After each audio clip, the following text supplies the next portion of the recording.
Hola a todos, bienvenidos a este vídeo 9 de la serie Rescatando la Luz del Ser. Este vídeo lo he titulado El regreso de la diosa. Este vídeo junto con el siguiente, que se llamará La conspiración, la sombra del mundo, digamos que son los dos vídeos angulares centrales de este proyecto, porque si bien todo lo que he ido contando hasta ahora es fundamental a un nivel individual y también global, claro, de la evolución y de la apertura de conciencia en la que estamos ahora, lo que voy a compartir en este vídeo y en el siguiente es de una importancia fundamental que nos afecta a todos a un nivel íntimo, profundo, planetario, cósmico. Por eso, bueno, he tardado más tiempo en preparar este vídeo y seguramente va a tener una longitud mayor que los demás. Se están alargando en general más de lo que yo había previsto cuando concebí el proyecto. Pero bueno, como compartí en el primer vídeo, estaba abierta y estoy abierta a que el material que está vivo se vaya desarrollando un poco a su ritmo y yo intento ser lo más concisa posible. En este vídeo hay mucha información, muchas fuentes, es muy complejo muy complejo y a la vez muy básico, ¿no? Lo que quiero compartir y bueno, por eso va a tener una longitud mayor, pero yo os invito a que os relajéis, que no os asuste la duración aparente del vídeo, porque creo que lo que voy a compartir nos afecta de una manera directa y fundamental a todos y cada uno de los seres humanos, y tomar conciencia de esto que voy a compartir ahora es fundamental para posicionarnos en esta nueva era que acabamos de estrenar prácticamente ahora, en el 2012, cuando terminó la era de Piscis y dio comienzo a la era de Acuario. Y bueno, cada vez que acaba una era y comienza otra es fundamental entender en qué lugar estamos, qué es lo que se está moviendo, porque generalmente es cuando somos enfrentados al miedo. El miedo es como nuestra lección pendiente siempre en el cambio de una era a otra. Por tanto, es muy importante comprender en qué punto estamos ahora y bueno, entender que tampoco se trata de apartar o demonizar una era y decir que la era de Piscis los últimos 2000 años fue horrible, que en parte lo fue, pero abriendo un poco el zoom y comprendiendo el para qué perfecto de todo, pues bueno, cada era tiene su función, tiene su finalidad, y lo que sí es importante es que ahora tomemos conciencia de que en esta era nueva que estamos empezando, la era de Acuario, estamos siendo llamados a sanar la herida profunda de la conciencia humana, que no es otra que la herida de la separación, de la escisión, de la controversia y el enfrentamiento. Y bueno, esta herida en realidad, el origen es, imaginemos, ¿no?, el todo, la unidad, el uno que decide experimentarse y crea dos tipos de energía, una energía masculina, una energía femenina, que cada una tiene su función, cada una tiene su movimiento, tiene su ritmo, y la unión de las dos es lo que crea y lo que posibilita que la creación, bueno, se desarrolle y que los potenciales de cada ser que nace en este planeta, pues en este planeta y en el universo en general, pues pueda explorar y pueda explotar toda su potencialidad al máximo. ¿Qué ocurre? Que hemos olvidado,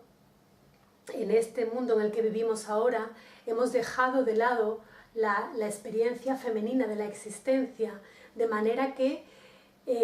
toda esa herida de separación ha aumentado y claro, puesto que la energía femenina es una energía que une, que conecta, y al estar nosotros escindidos de esa energía, por todo lo que voy a ir compartiendo a lo largo del vídeo, tenemos esa sensación interna de separación, de incongruencia, de sinsentido, de sentirnos ajenos a todo, separados entre nosotros y separados del todo también, ¿no? Entonces, bueno, afortunadamente la manta, digamos, que cubría esa herida está siendo levantada ahora, y a lo que estamos siendo invitados es a quedarnos con lo que es, con lo que hay. Es lo que Stephen Levine llama el dolor necesario para sanar el dolor. ¿Y cuál es ese dolor? no es más que reconocer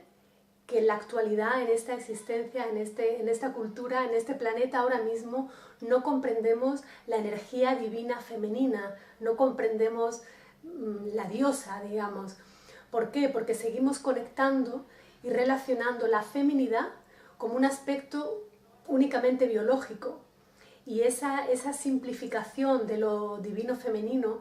lo que nos lleva es a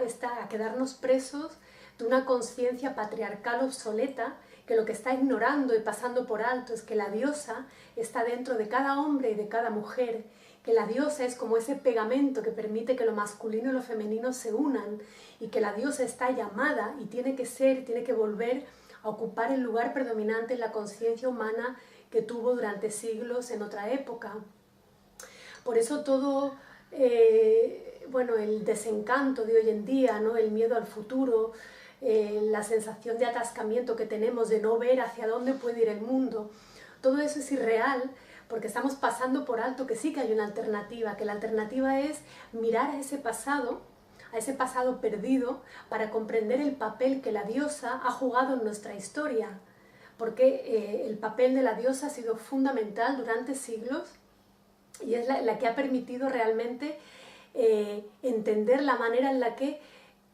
construíamos la relación fundamental de la existencia humana, que es la relación entre el hombre y la mujer, de manera que esa comprensión de la diosa, esa comprensión del pasado y de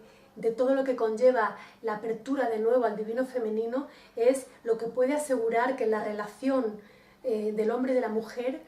se reconstruya de una manera nueva y juntos puedan construir un futuro nuevo, que es lo que todos deseamos.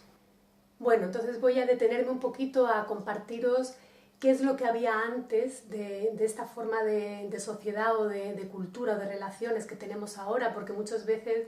vivimos tan no en el presente, pero tan obcecados, tan cerrados, que no nos paramos a mirar de dónde viene todo lo que tenemos ahora por delante, que es fundamental comprender cómo se construyó aquello que ha dado lugar a lo que hay ahora para poder deshacerlo si hace falta para construir algo nuevo, ¿no? Entonces esa comprensión del pasado en este sentido es muy importante. Para compartir todo esto voy a seguir un poquito las comprensiones y los datos y las reflexiones de Rian Eisler en su libro El cáliz y la espada, que yo recomiendo a todo aquel que quiera saber un poquito más sobre nuestra historia, de cómo pasamos del cáliz a la espada. Ahora lo voy a ir contando.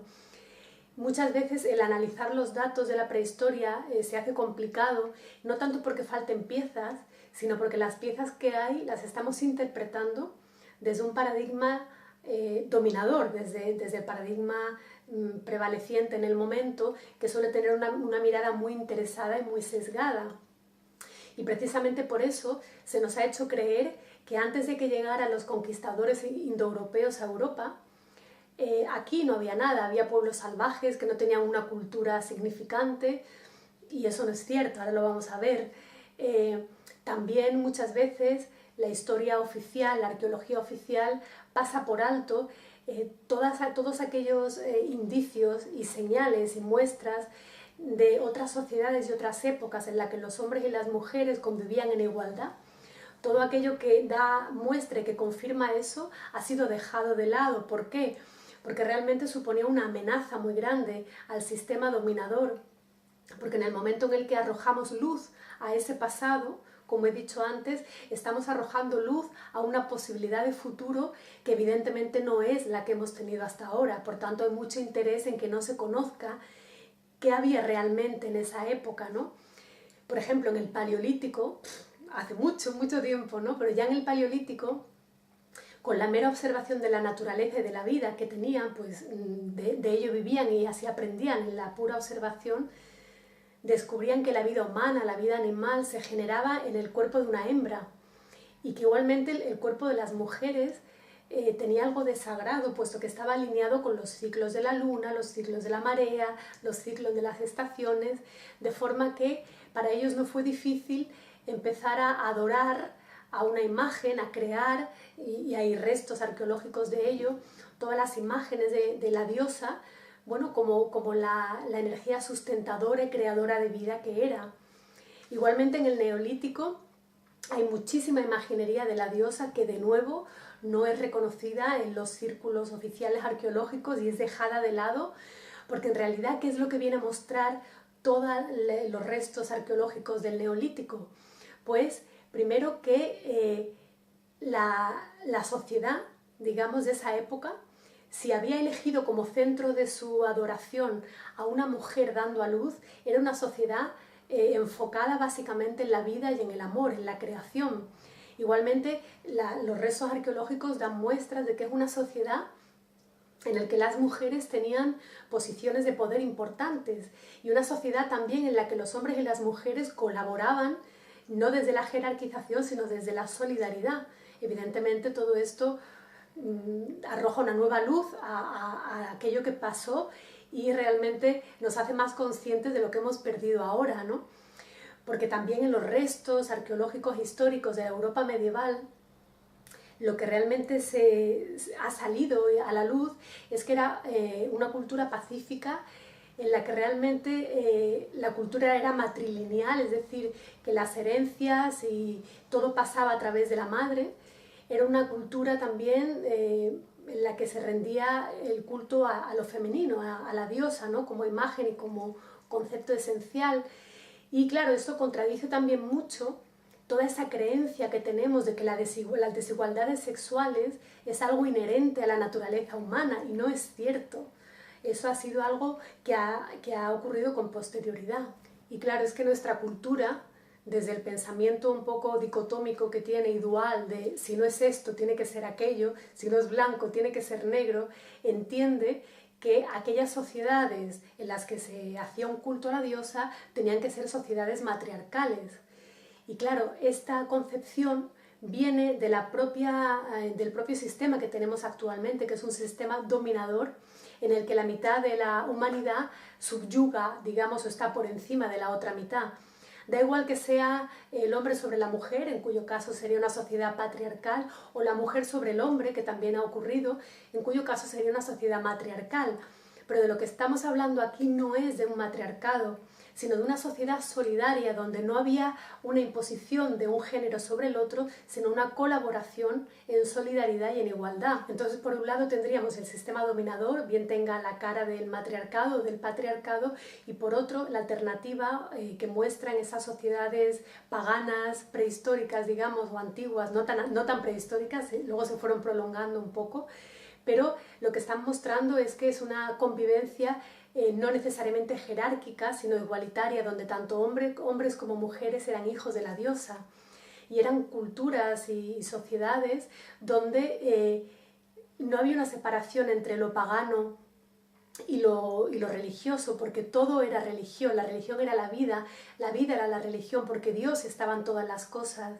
Igualmente tenían una visión del mundo cíclica porque vivían alineados con la naturaleza y por tanto honraban los ciclos de la mujer, que también iban al compás de la naturaleza, y tenían mucha conciencia también del poder del alumbramiento,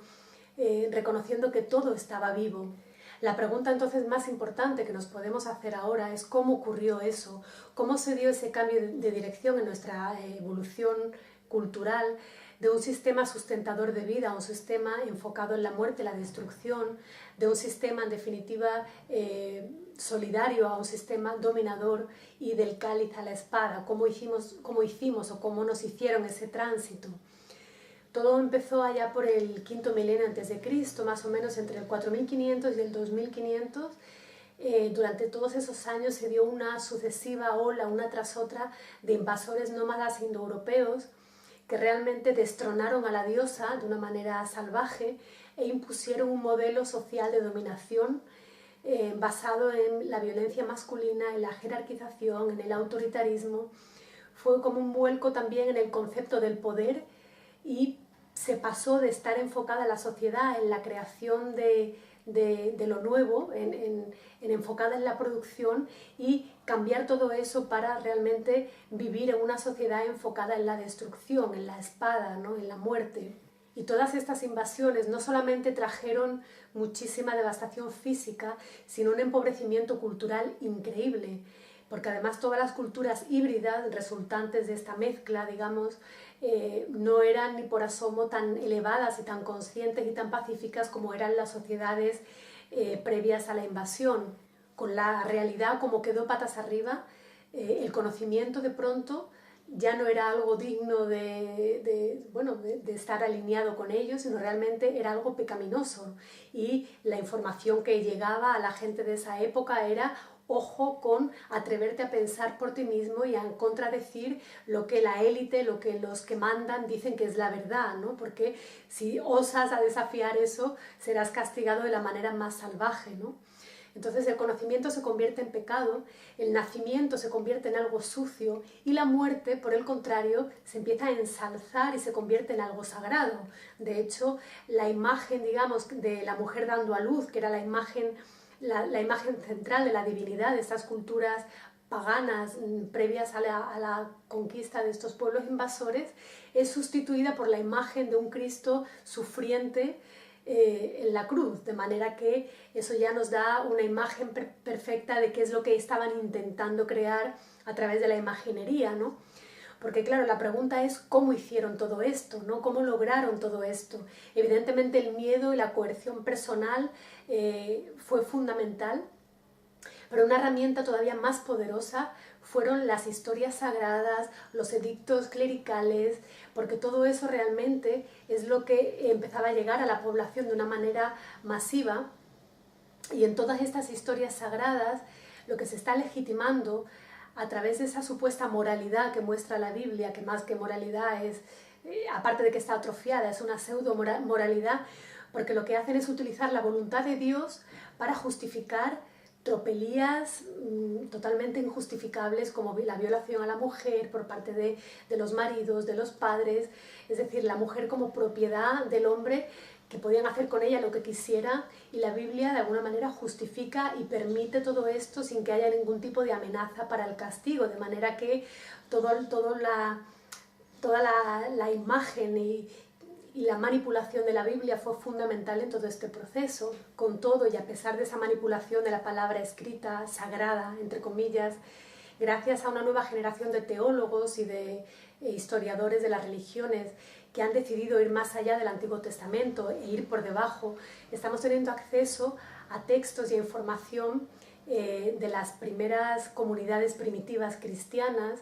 Y, por ejemplo, muestra de ello es cuando en el 1945 se descubrió en el norte de Egipto los 52 evangelios gnósticos, que realmente fueron escritos en una época de androcracia, en donde, digamos, la espada era la diosa de esa época, pero evidentemente estos evangelios fueron borrados de la Biblia y han sido silenciados todo lo posible. ¿Por qué? Porque hablaban de cosas que eran heréticas para esa época y que ponían en cuestión pues todo lo que los nuevos príncipes de la Iglesia estaban intentando asentar para su propio bien. Estos evangelios, por ejemplo, hablan de que el acceso a la divinidad lo puede hacer cada persona a un nivel individual a través de la gnosis, del conocimiento espiritual desde el corazón, conectándonos con la fuente, sin que haga falta ningún tipo de jerarquía religiosa de por medio. En esos evangelios también aparece María Magdalena, no solamente ya como la esposa de Jesús, sino además como la figura central de este cristianismo primitivo. Y también aparece el reflejo de cómo vivían en estas comunidades cristianas, donde la igualdad y la preponderancia y la importancia de las mujeres era muy visible. De manera que, claro, toda esta información cuando aparece fue totalmente negada y fue dejada aparte porque no convenía, claro. Entonces, durante esa época, cuando era un riesgo que los dos sistemas, el dominador, digamos, y el solidario, convivieran, porque la gente tenía ansias de paz, de amor, de igualdad, el cristianismo tuvo que recrudecerse, y en el siglo IV Constantino decidió que el cristianismo se iba a convertir en el brazo armado del gobierno, de su sistema, ¿no? Y esa cristianización salvaje se llevó a cabo no solamente a través de la supresión de toda la información escrita considerada herética, como hemos visto con los evangelios gnósticos, sino también a través de una represión cruenta y sangrienta sin precedentes, ¿no? Y es muy paradójico y muy triste y a la vez muy increíble cómo coló en aquella época y cómo ha seguido colando por la propia ignorancia y el adormecimiento en el que llevamos siglos, que nos han estado vendiendo que la Iglesia, que la Biblia, que estos príncipes de la Iglesia autoerigidos como los directos comunicadores con Dios, que ellos realmente estaban promulgando la palabra de amor de Jesús. Y lo que en realidad estaban haciendo era cargándose, matando y humillando a todas las poblaciones y a todas las comunidades cristianas originarias que sí que vivían en el ágape, en el amor fraternal que Jesucristo estaba promulgando. Y claro, Jesús evidentemente era consciente de que era totalmente inviable seguir adelante en este sistema de humillación, de jerarquización, de lucha, de subyugación de los hombres sobre las mujeres. Y por eso él promulgaba conceptos como la empatía, como el amor, como el perdón, que están mucho más alineados con la energía femenina. Y por eso se lo cargaron, evidentemente. Y en todo este caos, la pregunta es, ¿qué pasó con las mujeres y qué pasó con la diosa? Bueno, pues que estos autoproclamados príncipes de la Iglesia, para ellos había una herejía aún mayor que la de creer que los hombres y las mujeres eran pares espirituales. Y la herejía mayor por antonomasia era la idea de lo divino como femenino. De manera que lo primero que hicieron era machacar a las mujeres. ¿Cómo lo hicieron? Bueno, estos, digamos, líderes de la Iglesia medieval, de las primeras comunidades hebreas, que cuidado, no se trata aquí de culpar a las comunidades hebreas originarias, que ellos también tenían un culto a la diosa, sino hablamos de una élite dentro de esos pueblos que estaban al mando, digamos, de la Iglesia medieval y que realmente decidieron que era fundamental subyugar, silenciar y despojar a las mujeres de todo el poder que habían tenido hasta entonces. De ahí, por ejemplo, de esa pulsión y de esa obsesión nació la caza de brujas, que en realidad a veces se nos vende como, bueno, algo que ocurría de vez en cuando, como fenómenos aislados, excéntricos, y no es verdad. Eran movimientos totalmente pensados y calculados, defendidos, protegidos, promulgados, financiados y llevados a cabo por la Iglesia y por el Estado.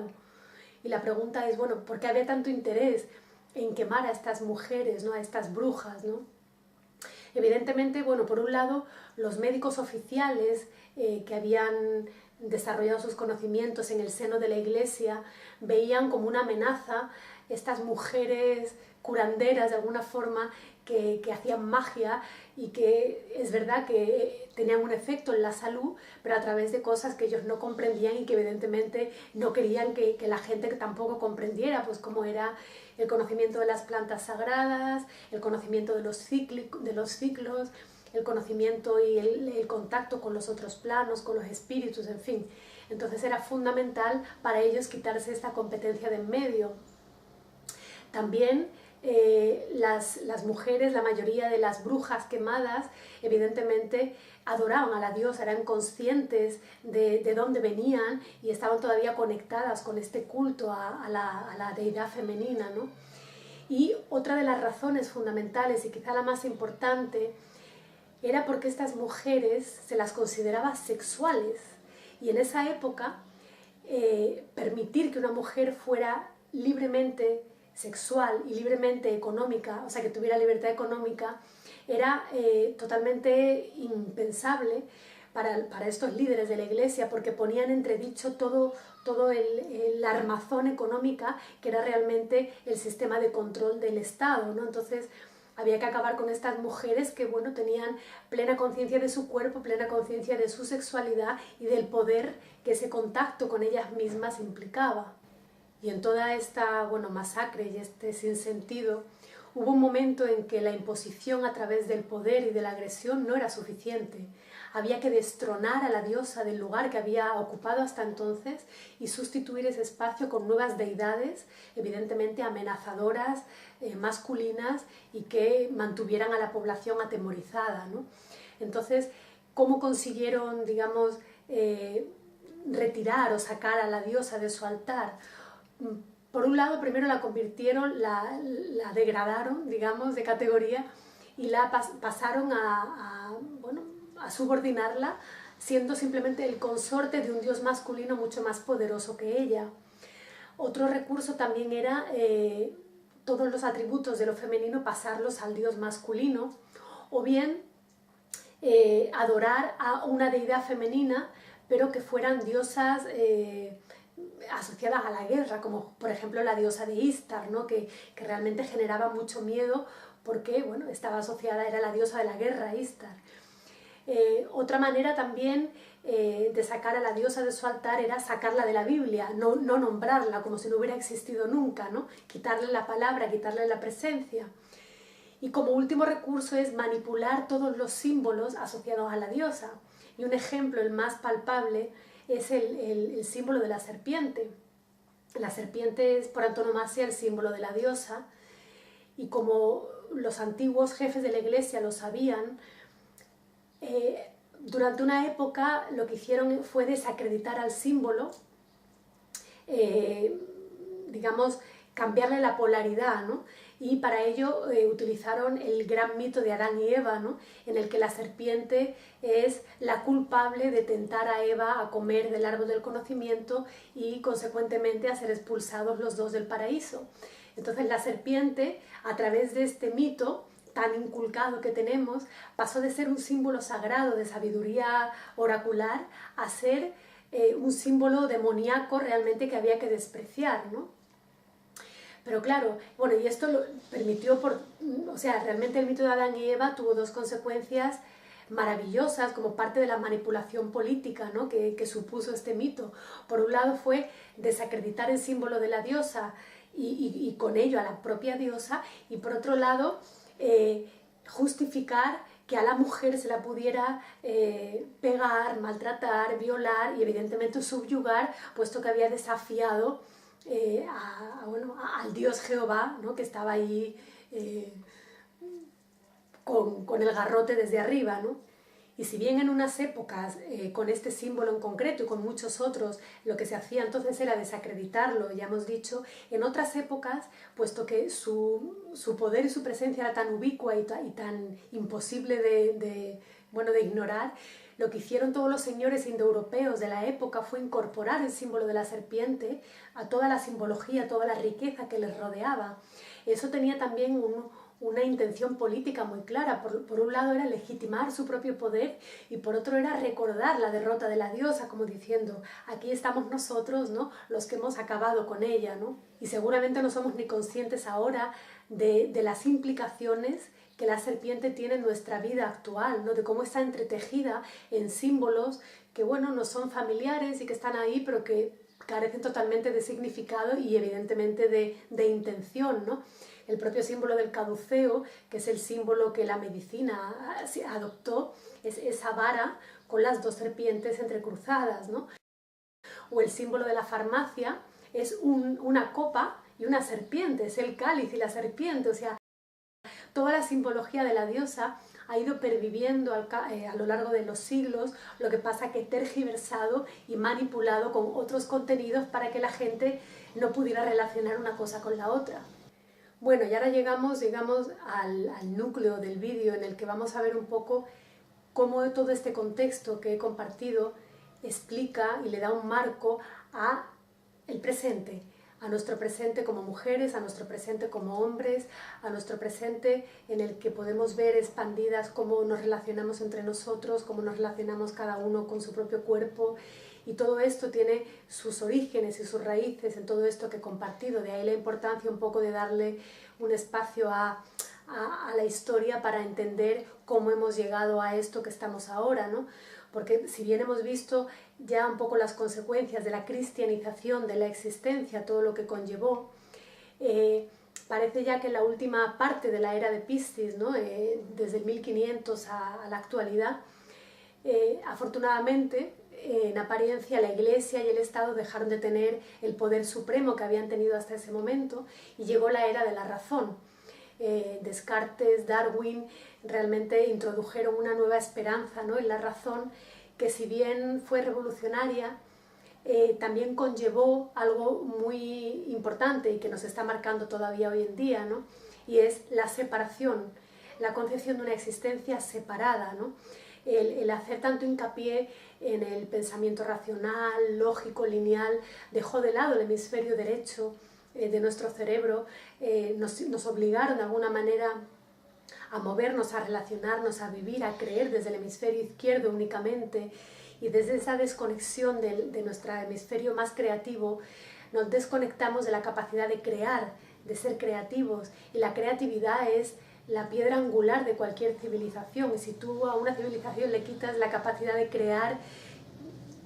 desde dentro, en conexión con su alma, estás apagando y abocando a la civilización al desastre, ¿no? Entonces, bueno, en conclusión, nos apartaron de los ciclos, nos apartaron de la conexión directa con Dios, nos sumieron en el calendario gregoriano, que realmente solamente lleva vigente desde hace 400 años. Hasta ese momento aún seguíamos un poco rigiéndonos por lo cíclico, ¿no? Pero en el momento en el que entró el calendario gregoriano, se acabó lo cíclico, fue un poco el afianzamiento más de lo lineal. La conclusión de todo eso fue la exclusión absoluta del saber divino femenino de nuestra vida, y por tanto la sensación de conexión con todos, con el resto de la humanidad y con el todo, ¿no? con la fuente. Todo este aislamiento no hace más que generar enfermedad,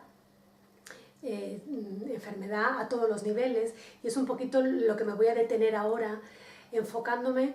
en 5 aspectos de la vida de la mujer. No estoy excluyendo al hombre de aquí, luego un poquito más adelante voy a hablar de la importancia también de sanar evidentemente lo masculino dentro de cada ser humano, y también el hombre como género, pero ahora la importancia de ver qué nos ocurre cuando hemos sacado todo el divino femenino, toda la conciencia de la divinidad, de lo femenino de nuestra vida.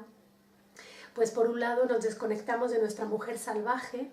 nos desconectamos de nuestro cuerpo, de nuestra sexualidad, de nuestra menstruación, y nos desconectamos de una comprensión real de lo que implica la vejez y la menopausia. Una de las primeras consecuencias, por tanto, de esta exclusión de lo divino femenino de la existencia es el desconectarnos de nuestra mujer salvaje. Este término lo utiliza Clarissa Pinkola Estés en su libro maravilloso, Mujeres que corren con los lobos. Ella habla, por ejemplo, de cómo la psicología tradicional ha silenciado y ha dejado de lado los temas que son más importantes en realidad y que más preocupan y son relevantes a un nivel profundo para las mujeres, ¿no? Como es lo instintivo, lo sexual, lo arquetípico, todo lo relacionado con los ciclos, con las edades, ¿no? Y claro, en el momento en el que nos desconectamos de nuestra sabiduría instintiva, estamos de alguna manera dejando de lado nuestra naturaleza salvaje y rompiendo la relación con nuestra mujer salvaje. Y en el momento en que esa ruptura ocurre, estamos totalmente perdidas y vamos por el mundo como desconectadas de nuestra pasión, de nuestra ilusión, de nuestra fuerza, de nuestras ganas de vivir, de probar cosas nuevas, con nuestro poder al fin y al cabo. Otra de las consecuencias que nos afectan a un nivel íntimo y global a todas las mujeres en general, por haber de alguna manera sacado de nuestra conciencia y de nuestra existencia el saber divino femenino, es que estamos muy lejos de nuestros cuerpos. Por un lado estamos en la negación del instinto, de las emociones, y por otro estamos en la negación del sufrimiento que esa primera negación nos causa, ¿no? Y es que vivimos en un sistema adictivo que realmente no favorece y apoya el vivir. De alguna manera nos lleva a estar desconectadas de nuestro instinto, de lo que sabemos, de lo que sentimos. Nos hace sentir que nuestras emociones y nuestros ciclos e instintos son algo sucio y vergonzoso que tenemos que ocultar, y todo eso se va enquistando de alguna forma en el cuerpo, ¿no? Como dice Marion Goodman en su libro Los frutos de la virginidad, el cuerpo es el medio que utiliza el alma para anclarse, de manera que cuando el cuerpo percibe que sus instintos y que sus manifestaciones son algo vergonzoso y que no merece manifestarse, el cuerpo empieza a volverse rígido, empieza a cerrarse sobre sí mismo, y esos bloqueos que ocurren a nivel corporal ocasionan que el alma de alguna forma tenga que salir exiliada del cuerpo. Y junto a la negación de las emociones y del instinto estamos negando también el sufrimiento que esto nos implica, ¿no? Y esto nos lo recuerda Christian Northrup, que es una ginecóloga y una obstetra que lleva más de 20 años trabajando con las mujeres desde un punto de vista holístico, en su libro Cuerpo de Mujer, Sabiduría de Mujer, habla de que no podemos seguir negando cómo la propia autonegación de nuestras necesidades y de nuestra autorrealización personal conlleva un sufrimiento emocional inevitable. Y muchas veces, como no queremos sentir ese sufrimiento, nos centramos en la sanación. Queremos sanar y queremos estar bien y no nos damos cuenta de que estamos creando de alguna manera un círculo vicioso y convirtiendo el propio proceso de sanar en algo adictivo. Y es que es increíble la cantidad de energía que hace falta para mantener oculta todo este dolor y toda esta frustración en el cuerpo, ¿no? Entonces tenemos que reconocer todas las verdades, digamos, entre comillas, que hemos interiorizado por parte de la cultura y que nos hacen estar en lucha interna con nuestro propio cuerpo y con las propias manifestaciones corporales que tenemos. Por eso es muy importante reconocer las heridas, digamos, culturales, que pueden ser las emocionales y las psíquicas, con las heridas físicas, que pueden ser las enfermedades ginecológicas o de otra índole que tengan las mujeres. Y toda esta relación la estudia ya hoy en día una rama de la ciencia que se llama la psiconeuroinmunología, que lo que hace es confirmar realmente que hay una conexión muy profunda, un vínculo muy estrecho entre todos los impulsos electromagnéticos que se generan dentro del cuerpo y los que hay en el entorno, de manera que tenemos que reconocer que esta cultura en la que vivimos es una cultura que tiene miedo a todo lo que es natural, a todos los procesos naturales, el nacimiento, la menstruación, la sexualidad, la muerte, y todo eso nos lleva a estar en perpetua actitud de miedo, nos lleva a sentir que nuestros cuerpos no son más que un accidente a la espera de ocurrir y nos llevan a estar desconectadas de nuestra sabiduría cíclica, en definitiva. Por tanto, desde esa falacia también de sentir que, de creer que tenemos un cuerpo sucio, que tenemos que estar continuamente vigilando para que no ofenda al entorno, ¿no? Con todas esas compresas y esos tampones tan blancos llenos de químicos, ¿no? Que nos inducen a travestir la menstruación y convertirla de algo rojo, de algo poderoso, en algo blanco, impoluto, que no ofenda al entorno, ¿no? Es importante irnos dando cuenta de cómo todo esto que estoy hablando no es una entelequia que no nos toca, sino que nos toca a todas las mujeres y a todos los hombres también en consecuencia, ¿no? Y tenemos que empezar a responsabilizarnos también y tomar las riendas de todo esto. En definitiva, una cultura que no apoya a las mujeres, que no las sustenta, que no las comprende, es una cultura que está apostando de una manera, digamos, inconsciente por la enfermedad. Y es que es increíble los millones de mujeres que tienen problemas en los órganos sexuales, ¿no? En los órganos pelvianos,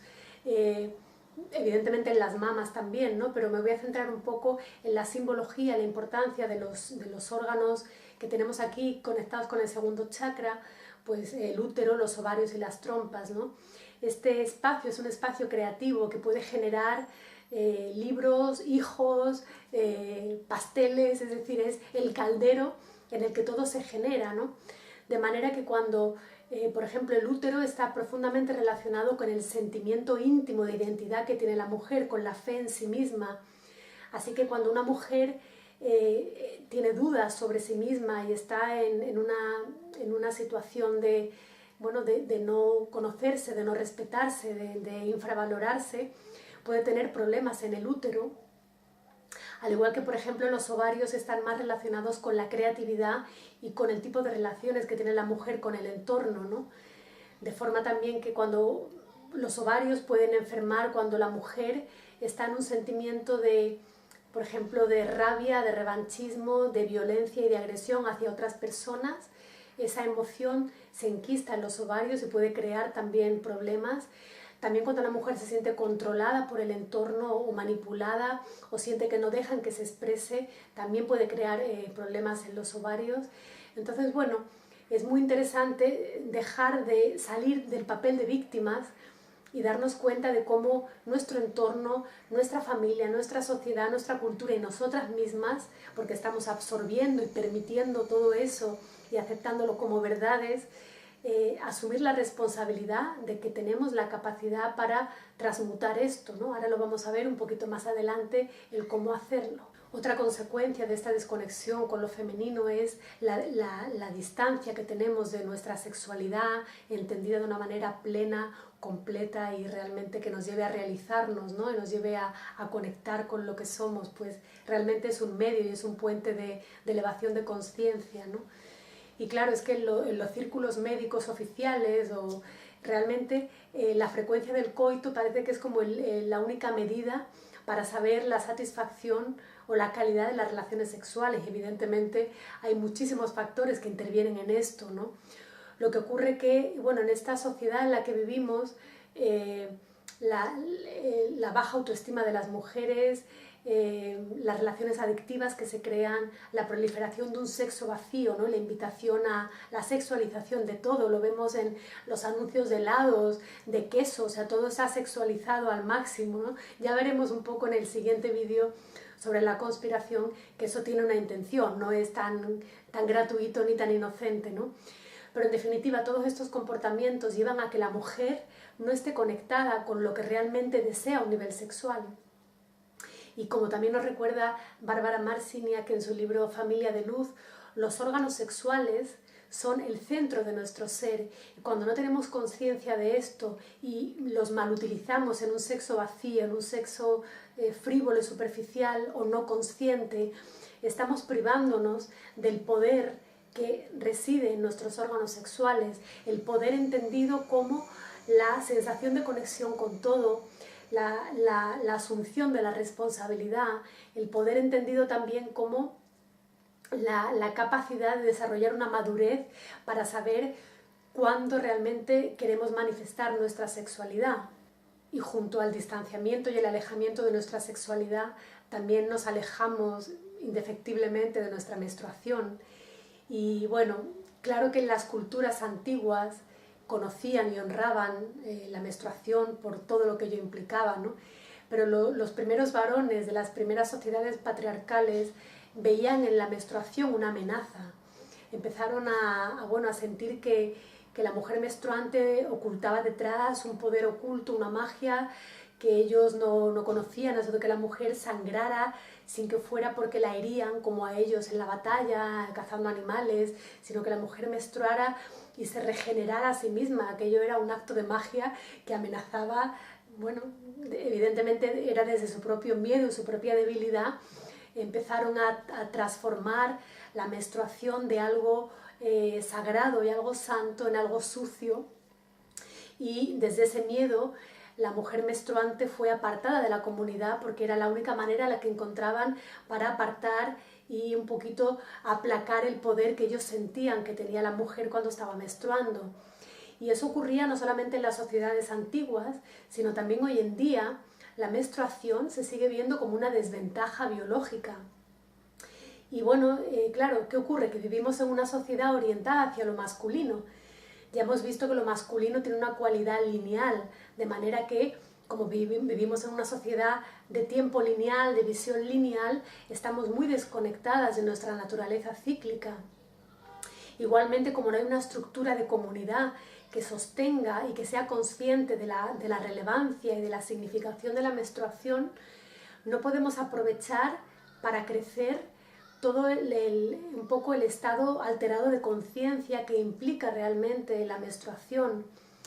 De igual manera, no hay ritos de pasaje, de iniciación para la menstruación, de forma que las niñas en nuestra sociedad no podemos inculcarles ni transmitirles el don y la maravilla que significa ser mujer. Lo ven como algo tremendo, ¿no? Que aquí en el sur, en España, cuando las mujeres tienen la regla, la menstruación, hay la costumbre de decir estoy mala. Y si una chica dice estoy mala, no significa que esté resfriada o que tenga la gripe, sino que tiene la regla. De forma que tenemos que ser conscientes de cómo utilizamos el lenguaje y de cómo estamos cargando la menstruación de una negatividad que es muy triste, pero es por mero desconocimiento. Por eso es importante que entendamos de dónde viene esta desconexión que tenemos con la menstruación para poder revertir todos los efectos y todas las dinámicas que hemos interiorizado las mujeres. Y es que de alguna manera nos incitan, digamos, a pasar todo este proceso de la menstruación mes tras mes de una manera muy aislada. nos da miedo quejarnos en los trabajos, bueno, para que no nos consideren débiles ni dejar a la vista lo que consideramos una vulnerabilidad, ¿no? Porque a lo mejor no estamos rindiendo al 100% como estamos en otros momentos del ciclo, ¿no? Entonces, toda esa negación y todo ese aislamiento al que nosotras mismas nos sometemos durante la menstruación está perpetuando un poquito la demonización de la menstruación también, ¿no? Y esto lo vemos reflejado en trastornos, por ejemplo, como el síndrome premenstrual, que claro, la medicina alopática tradicional, y desde una visión muy reduccionista, quiere aplacar este síndrome premenstrual pues con química, sin darse cuenta de que hay un montón de factores que entran en juego. Y aparte de la dieta, el ejercicio, las emociones, la herencia, hay muchísimas causas, pero lo más importante es que el síndrome premenstrual en realidad está dejando de manifiesto que la mujer está desconectada de sus partes ocultas y que realmente la mujer también está en un conflicto con lo que supone la realidad femenina para ella en relación a lo que la comunidad está esperando de ella. De esta forma estamos privándonos del regalo que nos hace la menstruación, que es recordarnos que como seres cíclicos que somos, subimos y bajamos como la marea, de forma que cuando no nos permitimos esas subidas y esas bajadas, es cuando aparece el síndrome premenstrual, con todo lo que ello conlleva de incomodidad física, emocional, irascibilidad, cansancio,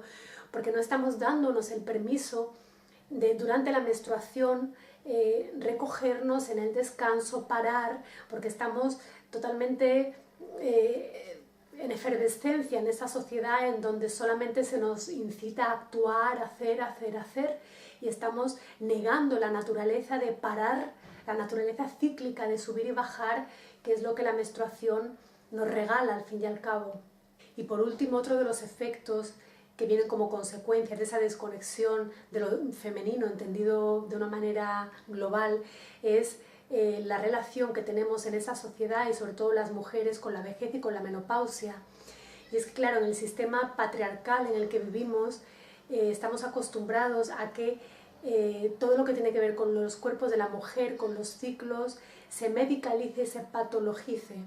De forma que el sistema médico ortodoxo, los ginecólogos y también las empresas farmacéuticas muy interesadas aquí en esto, entienden la menopausia no como un proceso natural, sino como una enfermedad carencial, como algo que inevitablemente va a llevar a la mujer al deterioro. Claro, todo esto va sembrando en la mujer ese miedo a que la menopausia va a significar el desmoronamiento de su cuerpo, de su vida, a no ser que se medicalice con hormonas. Y algo que puede rechinar un poco entre el colectivo médico o científico es lo que defiende una mujer que es médica y que es ginecóloga, de la que he hablado antes, la autora del libro Cuerpo de Mujer, Sabiduría de Mujer, que habla en realidad de que el deterioro que viene con la edad no es fruto de una evolución biológica natural, sino que es fruto de la serie de creencias y de prejuicios colectivos que todos como sociedad tenemos hacia la vejez. De manera que, bueno, está en nuestra capacidad y en nuestras manos empezar a cambiar las creencias sobre lo que es posible y empezar a invitar a las mujeres a que dejen de creer que el hecho de que les vaya a llegar la menopausia va a implicar que dejen de estar bellas, hermosas, fuertes o sanas. Pero evidentemente de momento, hasta que eso vaya calando cada vez más en la sociedad, lo que sin duda ocurre es que la voz de la mujer menopáusica es silenciada, es negada, y eso hace que las mujeres en esa edad se sientan aisladas, se sientan impotentes y se sientan solas. Bueno, parece que este panorama no es muy alentador, ¿verdad? Pero bueno, eso es la herencia que hemos tenido. La buena noticia es que ahora, como decía al principio del vídeo, la energía, la intención de esta nueva era, el propósito que como humanidad tenemos es el rescate otra vez del divino femenino. Pero antes de que esto ocurra a un nivel global, vamos a tener lo que hacer a un nivel individual. Y lo que puede ayudarnos a un nivel también particular en esta sanación de lo femenino es reconocer en realidad que tenemos una herencia oculta de este culto a la diosa que no se ha perdido por mucho que lo hayan intentado de muchas maneras, ¿no? Es entender que de alguna manera el sustrato de ese culto todavía hoy está presente, bueno, en rituales, en objetos, por ejemplo, en las iglesias, la pila bautismal, el cáliz, bueno, son símbolos de la antigua adoración a la diosa, ¿no? Que evidentemente están desmitificados, están vaciados de significado, pero que a un nivel psíquico, ¿no? A un nivel de sustrato emocional, siguen todavía presentes en nuestras vidas. El culto mariano, el culto a la Virgen María, por ejemplo, la Iglesia se resistió muchísimo a permitir este culto porque sabía que era un reflejo de la pervivencia del culto a la diosa. Es decir, que hay muchas señales en nuestra cultura todavía que nos conectan con todo aquello que creíamos perdido, pero que ahora estamos en disposición de sanar y de recuperar. De hecho, no hay más que ver la cantidad de círculos de mujeres que se están creando, de rituales de luna llena, de sanación del útero, en fin, hay mucha conciencia de volver a rescatar eso, y eso está ya palpable, ¿no?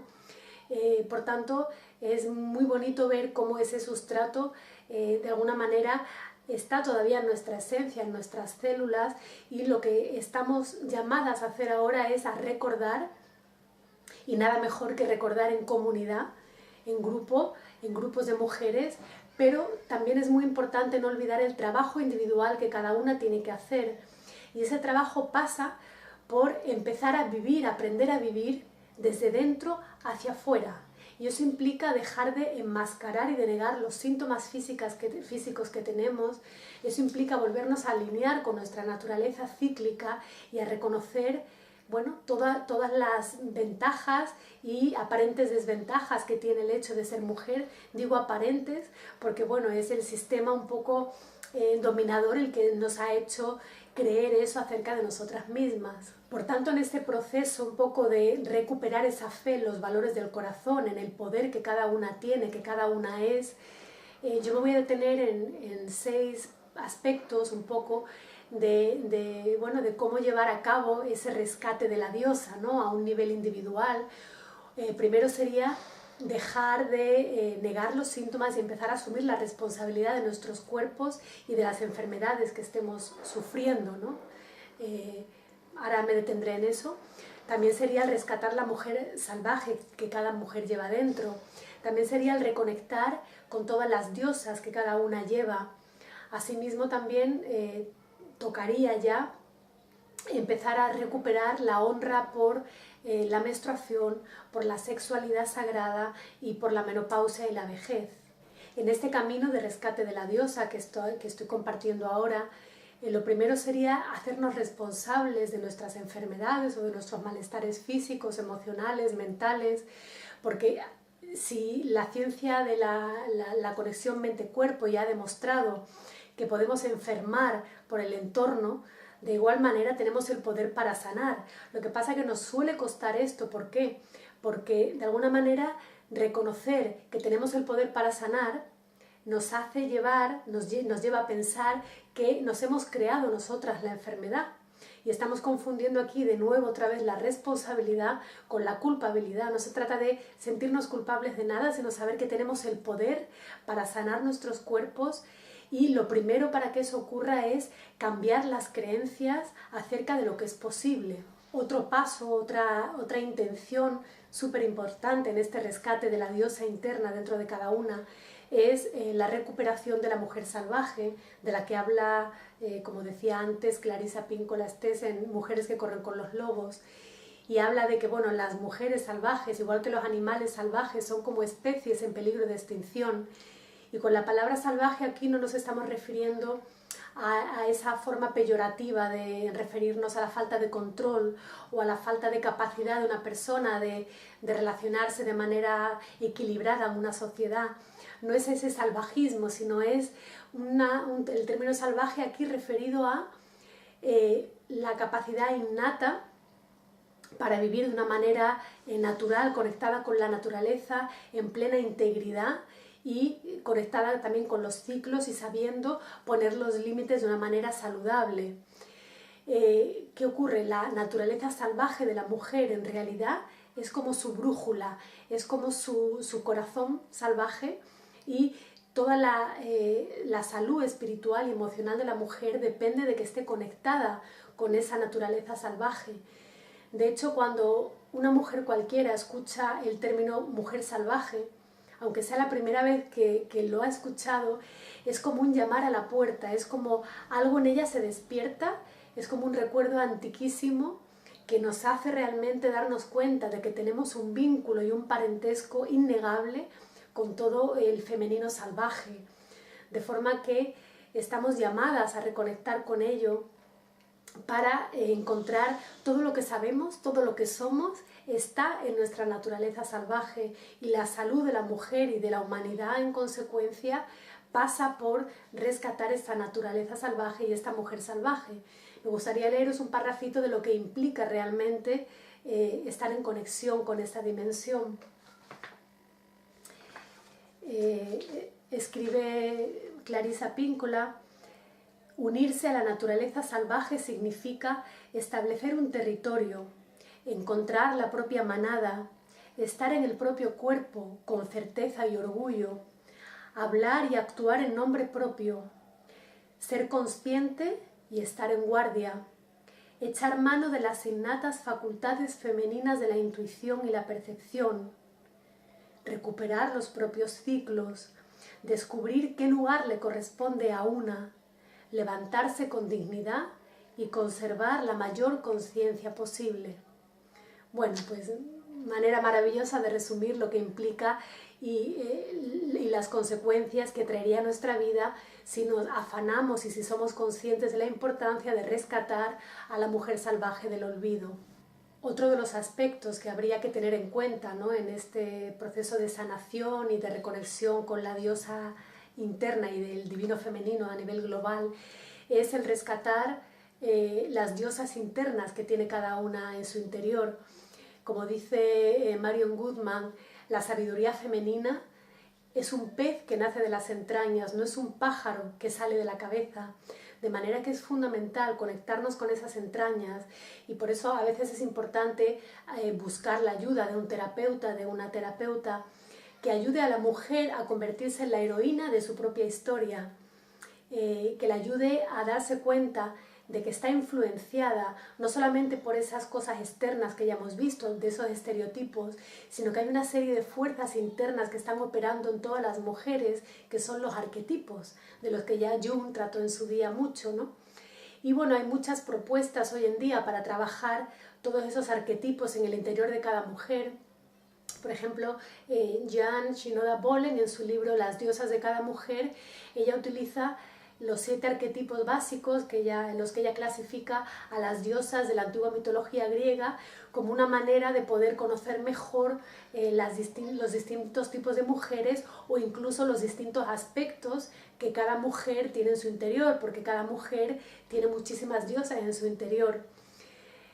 Otra manera, que yo en mi caso fue la que utilicé, la que la vida me regaló, y fue un viaje maravilloso, fue el trabajar los arquetipos a través de la rueda celta, con un trabajo que ha creado una mujer que se llama Sofía Gutiérrez, y que propone un trabajo a distancia que cada mujer puede hacer desde su casa a lo largo de un año, en donde vamos recorriendo la rueda celta de los arquetipos, las 8 direcciones, los 8 festivales celtas, todas las fases de la luna, las fases, es decir, se tiene en cuenta todo lo que rodea a la cosmovisión de lo femenino, los ciclos de la luna, las distintas edades, los ciclos de las estaciones. Es como aunar todo lo de la existencia, agrupándolo en esos 8 movimientos, en esas 8 energías, que vienen de alguna manera a celebrarse los distintos festivales que la cultura celta aún mantiene en algunos sitios de la tierra. Y también, bueno, en este trabajo se aprenden a montar altares como una oportunidad de tener un espacio físico en el que realizar la transmutación de cada uno de los arquetipos que se va trabajando en cada época del año, en cada momento, ¿no?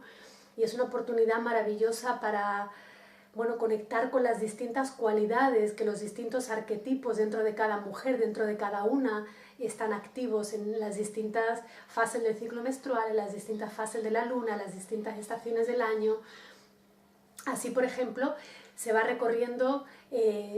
las distintas festividades, el arquetipo de la niña, por ejemplo, con la cualidad de la creatividad, el arquetipo de la guerrera, con la cualidad de la voluntad, el arquetipo del amante, con la cualidad del amor, el arquetipo de la madre, de la mujer plena, con la cualidad de la plenitud, el arquetipo de la madre nutricia, con la cualidad de la abundancia, el arquetipo de la hechicera, con la cualidad del enraizamiento, el arquetipo de la vieja bruja, con la capacidad y la cualidad de la transmutación y de la intuición, y por último el arquetipo de la maga, que ocurre durante el invierno, ¿no? Durante el Festival de Yule, que bueno, viene de alguna manera a conectarnos con nuestra visión. Entonces, bueno, recorrer esto yo lo invito a todas las mujeres que así lo deseen, porque es una manera, para mí la rueda de Ana, la rueda creada por Sofía Gutiérrez, fue un viaje increíble, un viaje de recordar, de rescatar todo eso que ya estaba en mí, y de alguna manera supuso un puente para poder conectar con todas esas mujeres, todas esas etapas de mi propia feminidad, todas esas cualidades de mi propia mujer global que estaban ya en mí. Y también, aparte de un puente, fue un trabajo de espejo muy potente en el que me fui empoderando poco a poco al darme cuenta de cómo los ciclos internos que cada una va viviendo son un reflejo de los ciclos de la naturaleza, de los ciclos de la luna, y ese alineamiento con la naturaleza te da raíces, te da alas y realmente te lleva a conectar con tu guía interior, que es la que te va a conducir en todo momento a realizar lo que sea mejor para ti, aquello que más te vaya a satisfacer, que más vaya a traer abundancia, alegría y plenitud a tu vida. Y cuando estás conectada con esa guía, te pueden llegar regalos maravillosos, como que Avalon llame a tu puerta, como que Avalon te llame. Bueno, seguramente muchos han oído hablar de Avalon como un mito, como algo que no existe, y no es así, es realmente una realidad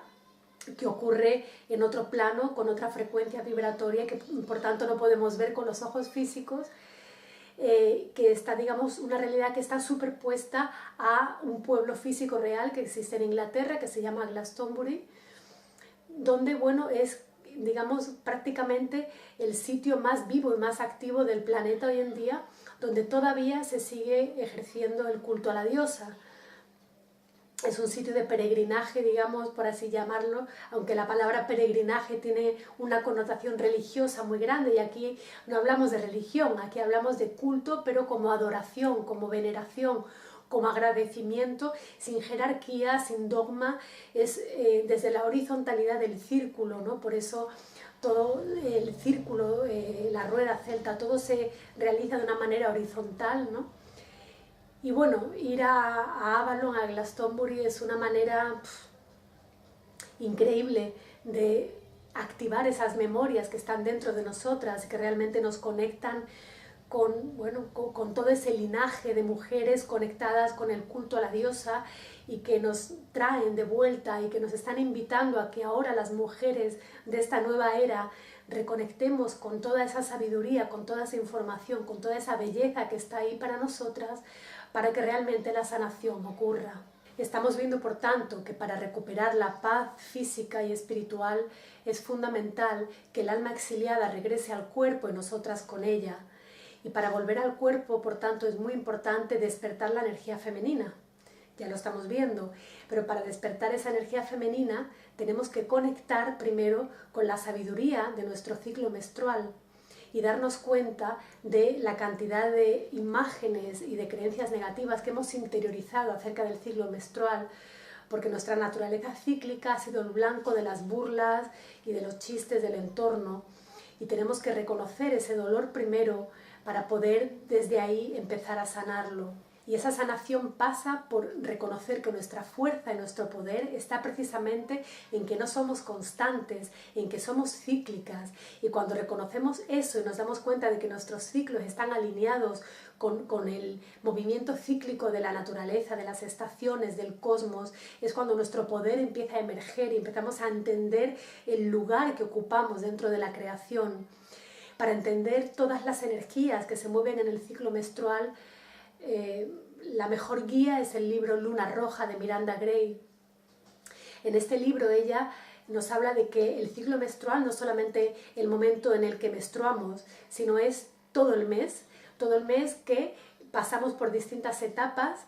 con distintas energías. Así ella divide el ciclo menstrual en 4 etapas y cada etapa, digamos, está regida por un arquetipo diferente. En la etapa preovulatoria, la que hay entre el final de la menstruación y la ovulación, estaría el arquetipo de la doncella. Es el momento en el que tenemos el nivel de estrógenos más alto, por tanto tenemos el hemisferio izquierdo más activo. La mujer está predispuesta a interaccionar con el mundo exterior, está en un momento expansivo, ¿no? En donde, digamos, la cualidad mayor que tiene es la creatividad y la expansión. El segundo arquetipo sería, por ejemplo, el de la madre, que ocurre en el momento de la ovulación. En ese momento, también esto ella también lo conecta con la luna. La primera fase de la doncella sería la luna creciente, la fase de la madre, en la que la mujer está ovulando, sería la luna llena. En esta fase la mujer está contenta, está tranquila y está en una predisposición para nutrir las relaciones que tiene alrededor. Otra fase sería la siguiente, la fase premenstrual, donde rige el arquetipo de la hechicera. En esa fase premenstrual correspondería con la estación del otoño,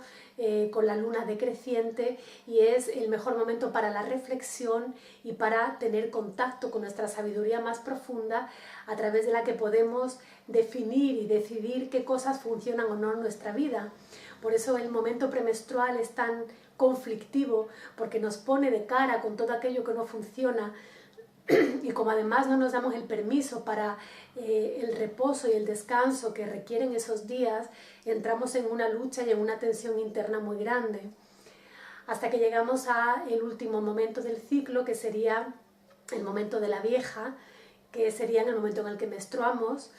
Correspondería a la estación del invierno, correspondería a la luna nueva, y eso es un momento de profunda transformación en la que soltamos todo lo que hemos ido acumulando durante todo el mes, perdón. Por tanto, reconocer la sabiduría de nuestro ciclo menstrual es la manera más eficaz para terminar de alguna manera con todos los siglos de abuso y de desprecio hacia el hecho de ser mujeres, ¿no? Por tanto, lo primero que tenemos que reconocer es nuestra herida respecto al hecho de que seamos seres menstruales, reconocer esa herida, sanarla y luego darnos el permiso de alinearnos con nuestra naturaleza cíclica, aprender y respetar los distintos momentos que tenemos a lo largo del ciclo, y también crear ritos de pasaje para las niñas y para las adolescentes, porque en realidad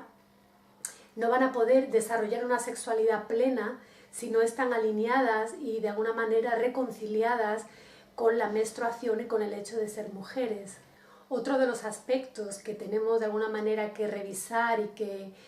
al que darle la vuelta en esta nueva era que comienza y en la que estamos invitadas a participar las mujeres y los hombres de una manera mucho más consciente,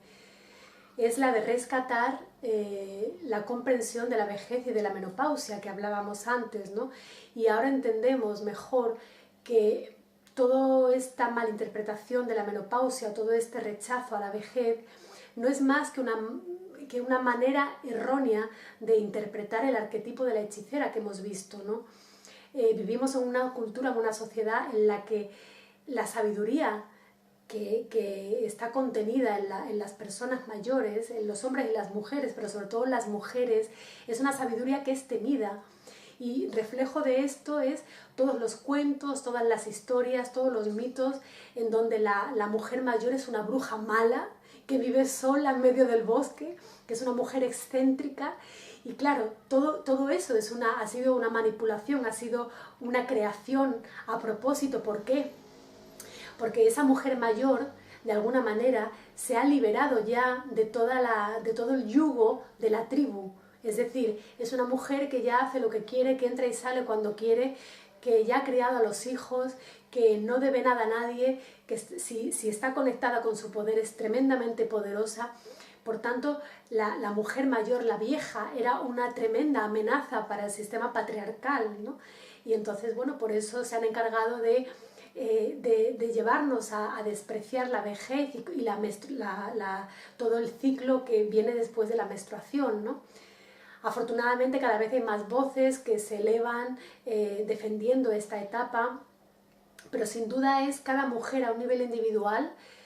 la que debe conectar con su guía interior para ver de qué manera puede gestionar de la mejor manera posible esta etapa, ¿no? Para realmente convertirla en una celebración, como eran, por ejemplo, en las culturas celtas, donde la doncella era como la flor, la madre era el fruto, pero la mujer mayor, la anciana, era la semilla que contenía toda la sabiduría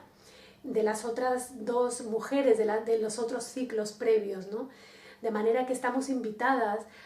no hace falta que seamos ya menopáusicas o posmenopáusicas, pero como mujeres invitadas a honrar a las mujeres que ya están en esta etapa y a invitarlas a que realmente siembren su semilla de sabiduría en la comunidad y a dejar de despreciar y de ningunear a las mujeres mayores, que parece que ya nos sirve, y a los hombres mayores también, por supuesto, pero bueno, estoy hablando aquí más en relación a la sabiduría femenina, ¿no? Y honrar todo esto, porque la sanación de nosotros como especie pasa por la aceptación de todos los ciclos de la mujer, de todo lo que una mujer es a todos los niveles, y cuando una mujer llega a la etapa posmenopáusica, en realidad está invitada, si así lo siente, si puede trascender todos los condicionamientos culturales, está invitada a inspeccionar y a conocer de una manera como nunca antes todo el poder y la fuerza de su naturaleza femenina. Y por último, en este camino de rescate, digamos, de la diosa, de la divinidad, de la feminidad completa que cada mujer estamos llamadas a rescatar en este momento, está el de rescatar y de reconectar con nuestra sexualidad de otra manera, mucho más alineada con la nueva conciencia que está emergiendo, ¿no? Y para ello lo primero tenemos que darnos cuenta de que hemos sido empujadas a sentir desprecio, a sentir rechazo, a ocultar, a denigrar nuestro erotismo, sin darnos cuenta de que la energía sexual, el eros, no es más que la energía creativa que mueve la creación, el universo. Todo está impregnado de esa energía. Y es la energía realmente que promueve la salud, de manera que cada mujer estamos llamadas, de alguna manera obligadas a conectar con nuestra sexualidad entendida como, como nuestra energía erótica, como nuestra energía vital, a la que tenemos que tener acceso realmente para vivir la vida plena que todas queremos vivir. Y para ello lo primero es, y lo más fundamental es, como hemos dicho antes, dejar de vivir de fuera hacia adentro y empezar a vivir desde dentro hacia afuera. Solamente desde ese movimiento vamos a reconocer que realmente no somos objetos sexuales, sino que somos sujetos sexuales, y que la sexualidad de la mujer no tiene necesariamente que estar unida al contacto con otra persona, puede desarrollarse, es una energía erótica, vital, visceral, que está en nosotras y que podemos acceder a ella sin que tenga que haber un contacto sexual. Evidentemente, si lo hay, bueno, pues mucho mejor, más divertido, más pleno, pero que la energía sexual está en nosotras y de nosotras depende rescatarla, ¿no?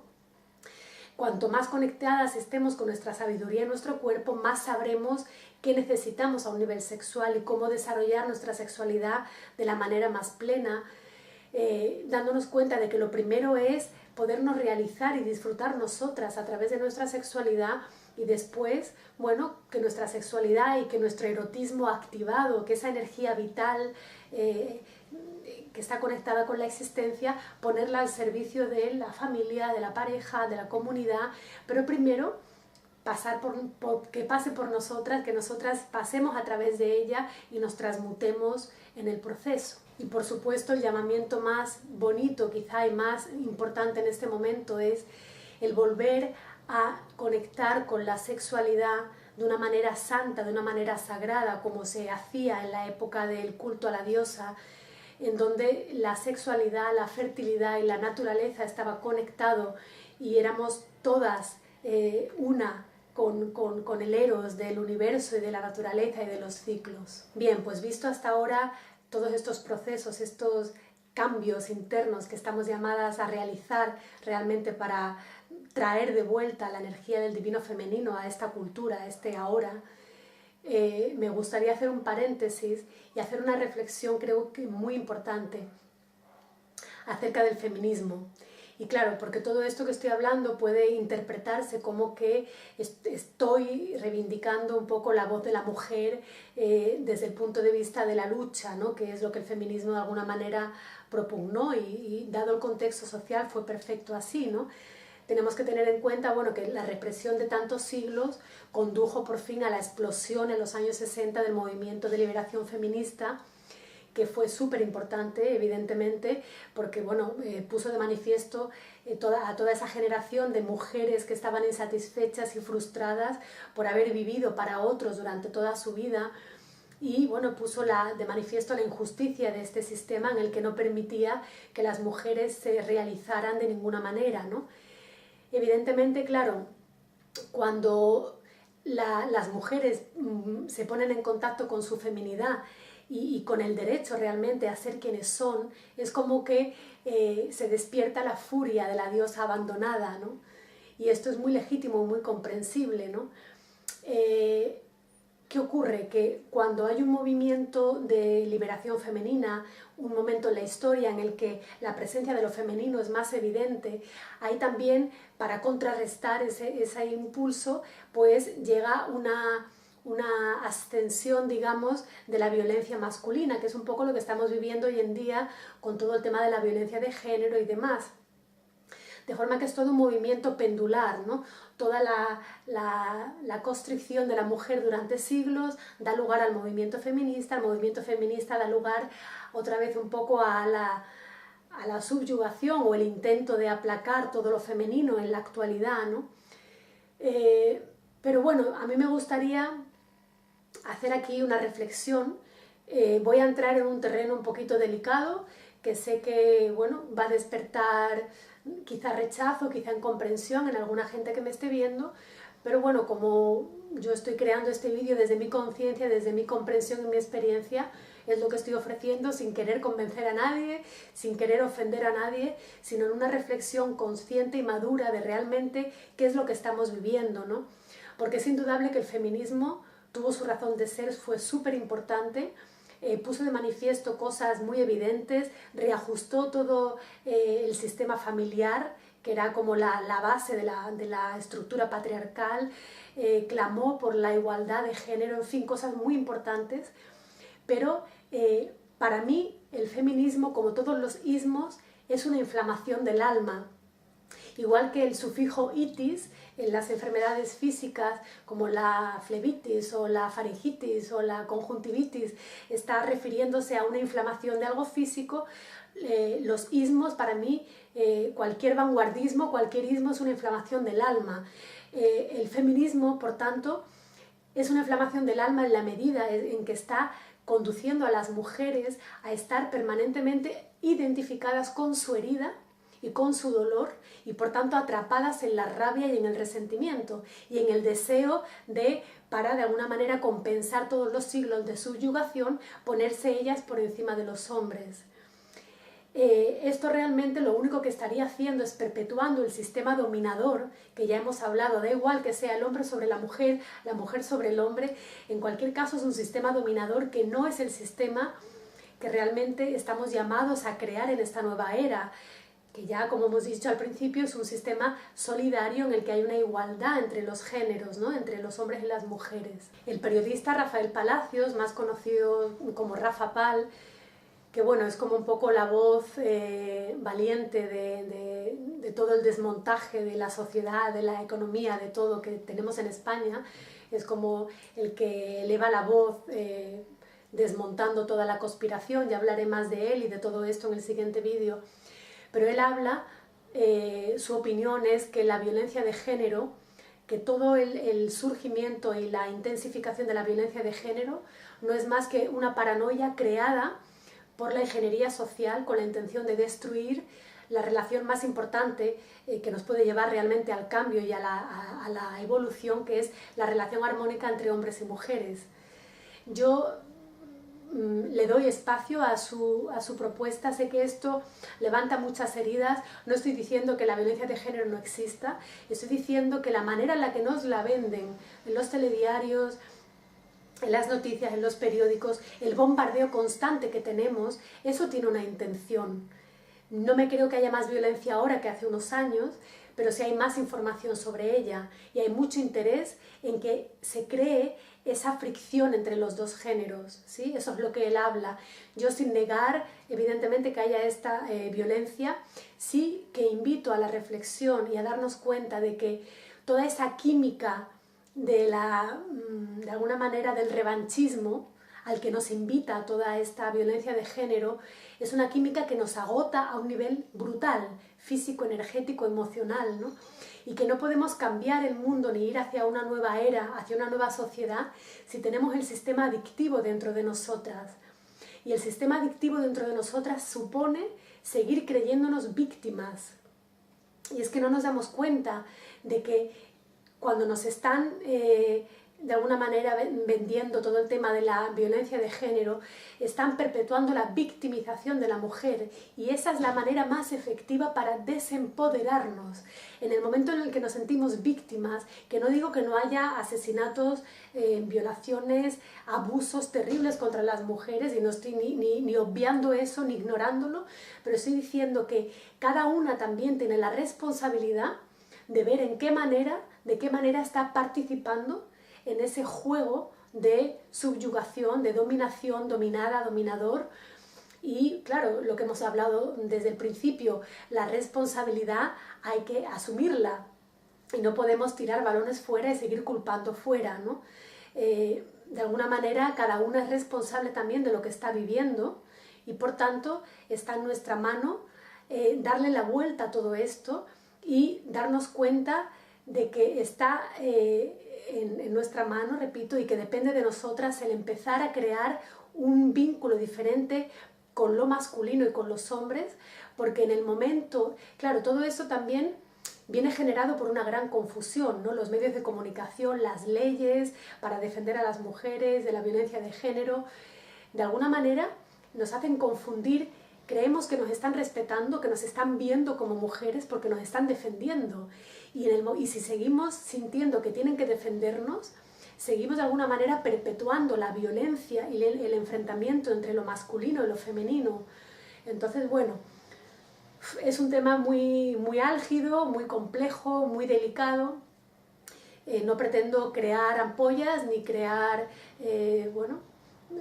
confusión. Está bien, la confusión es el germen y lo que abre la puerta a la novedad, a la nueva manera de ver las cosas, y de lo que se trata es de que el poder vuelva a nosotras y de que reconozcamos que el equilibrio real y la sanación real de la sociedad, de la cultura, del alma humana está en la armonización y en el equilibrio de la energía masculina y femenina dentro de cada mujer y dentro de cada hombre. Y luego a nivel social, la armonización, el perdón y el reencuentro de la mujer y del hombre como pareja. Bueno, pues ya vamos llegando al final de este vídeo largo, intenso y emocionante. A mí me emociona mucho todo lo que estoy compartiendo. Llegado a este punto, lo que queda un poco es, voy a tocar 3 aspectos que son fundamentales realmente para encontrar un equilibrio en la nueva era, para que realmente la sociedad en la que vivimos consiga moverse y transmutarse a sí misma desde el modelo dominador al modelo solidario. Para ello, de alguna forma, lo más importante es la sanación, ya hemos visto, pero a distintos niveles. Por un lado, voy a hablar de la importancia, aunque ya he hablado en relación a la mujer, pero lo voy a hacer ahora más en relación al hombre, a la energía masculina, la importancia de sanar a un nivel individual, tanto hombres como mujeres. En segundo lugar, la importancia de sanar en conjunto, de sanar la relación en sí, la pareja. Y en tercer lugar, cómo esa sanación, esa simbiosis, esa unión va a ser la que permita realmente que ingresemos en una sociedad solidaria que realmente permita a cada uno expandir sus mayores potenciales, ¿no? Entonces, bueno, sobre la importancia de sanar de las mujeres ya lo hemos visto, y no solamente que sea importante para nosotras a un nivel individual de cada ser, sino que es importante a un nivel familiar, social. ¿Por qué? Porque la energía de la mujer es una energía centrípeta, es una energía que conecta el interior con el exterior, de manera que si la mujer está sana y equilibrada, su familia, su entorno y ya a un nivel global, cuantas más mujeres sanas seamos, más sanación a nivel global va a haber. Digamos, de alguna manera la mujer es como la veleta, ¿no? Como el sensor que nos va a dar la información sobre el nivel de sanación y de equilibrio de la sociedad. Por tanto, lo primero, ya hemos visto, para sanar esas heridas es reconocer que la herida está ahí. Segundo, darle un nombre. Y tercero, y lo más importante, y esto conecta con lo que he hablado ahora del feminismo, es soltar el poder que tiene la herida en nosotras. Podemos quedarnos presas de la reivindicación, del dolor por los siglos de los siglos, quejándonos de evidentemente las tremendas injusticias que nos han hecho durante siglos, pero hay un momento en el que hay que soltar voluntariamente eso. ¿Qué ocurre? Nos cuesta. ¿Por qué? Porque sentirnos enfadadas, indignadas, victimizadas, nos hace sentir poderosas. Pero la clave está en darnos cuenta de que ese poder es un poder falso, que se asienta en el miedo y se asienta en la debilidad, que realmente el poder real está en lo que he venido hablando hasta ahora, en conectar con la mujer salvaje, con el poder de la menstruación, de la sexualidad sagrada, con la honra a la vejez, etc. Todo lo que ese es el poder real de la mujer, que tiene que sustituir ese poder ilusorio que nos hace creer que estar enfadadas con los hombres y estar en la victimización continua es lo que nos hace fuertes. La fuerza está en ser capaces y valientes para soltar esa herida y esa identificación con el dolor. Y bueno, claro, por otro lado,